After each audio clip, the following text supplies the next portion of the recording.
what kind of like words or what kind of perspective do you help people realize when it's like, wow, I don't really want to keep going out to the bar or I don't want to keep getting high and I kind of want to just explore these thoughts, these emotions. What kind of perspective do you give?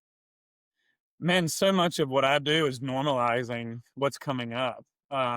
When we have trauma and have been through that, we feel like what we're going through is only our experience, and nobody feels like this.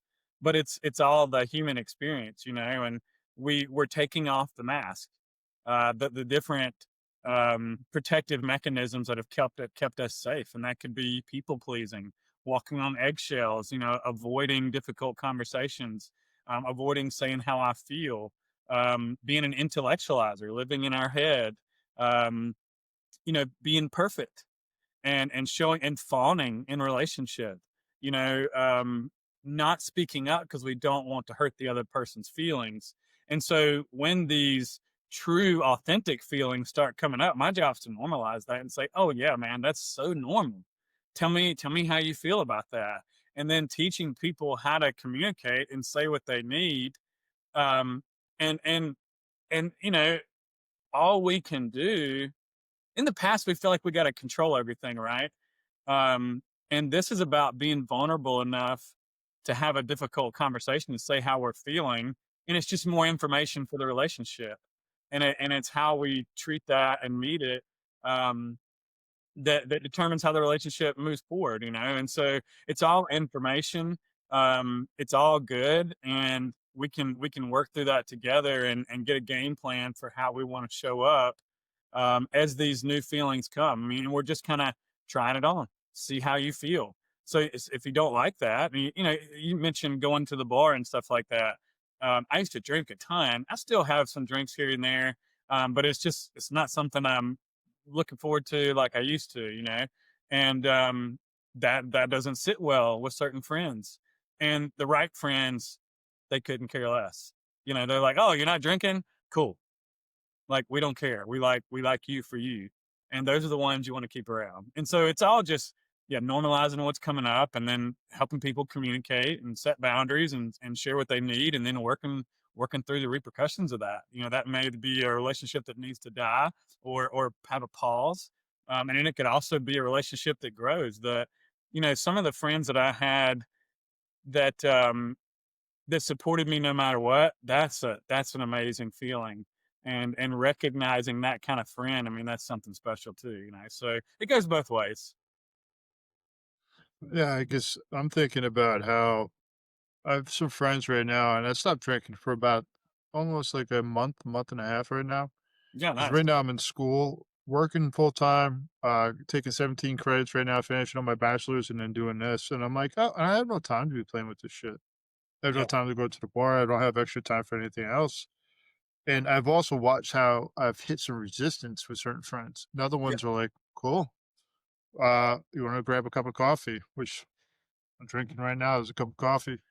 And it's like, let's link up. Let's just do something else. And they're like, you don't have much time? Cool. What can we do for 30 minutes of your life? And you start realizing that people that want to be a part of your life, they'll start making themselves known. And Yeah. the ones that are only there for a good time, Charlie, they kind of start to dissipate. Yeah, totally. And that's good information. It's like people, I call it, if people get comfortable doing whatever they're doing, and when you don't want to do it anymore, they feel like they're a problem or something like that. I call that the piss pool. I got that from Kerwin Ray, I believe is his name, and he says, "Look, when you start making changes, people aren't going to like that, and they're going to let you know because they want you to stay in the pee pool, the piss pool, where they're staying warm, peeing on each other. So when you get out and do something different, you're going to feel the cool wind of change. And they're going to say, get back in here where it's warm." But growth requires discomfort. And so we want to feel that discomfort and keep moving forward and know that people are going to do that. And recognize that you're going to stay stuck and you're not going to make any changes and you're going to feel warm and comfy. but you're also going to be swimming in a bunch of piss. So you got to sometimes you got to see it enough to be willing to keep going, even when people are, criticizing you for your decisions and wanting you to come back in. You just got to know that you're moving on to better things. And um, pretty soon that feedback comes and you can see you are in a different place and it's worth it. Yeah, it's something that you start to notice. And one of the things I've actually learned, or probably over the last 2 years of my life, and my big change really happened in 21 after I did a 13-week residential working on my PTSD and my anxiety. Yeah. And I regained my life, but then everything else was just awkward. Everything was unfamiliar. And you could talk to a therapist about this and they'd be like, oh, that's just normal. And it's like, help me understand. And I would think a person like yourself as a coach, like my job right now, I work as a peer specialist for the VA and I help people normalize where they're at, this feels unfamiliar. Like talking to a therapist, they're able to break it down to science, Hmm. depending on what level of degree. But as a coach, you're kind of like, hey, this is going to feel awkward. You are going to feel sore after this conversation. You are going to have curious ways of thinking. You are going to want to go explore.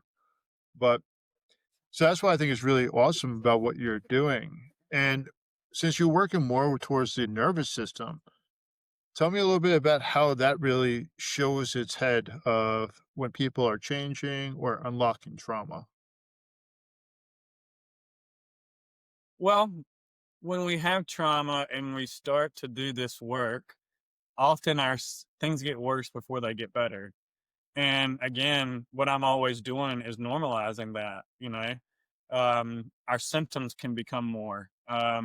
We have to learn that our nervous system is the map, that we don't have to figure this out.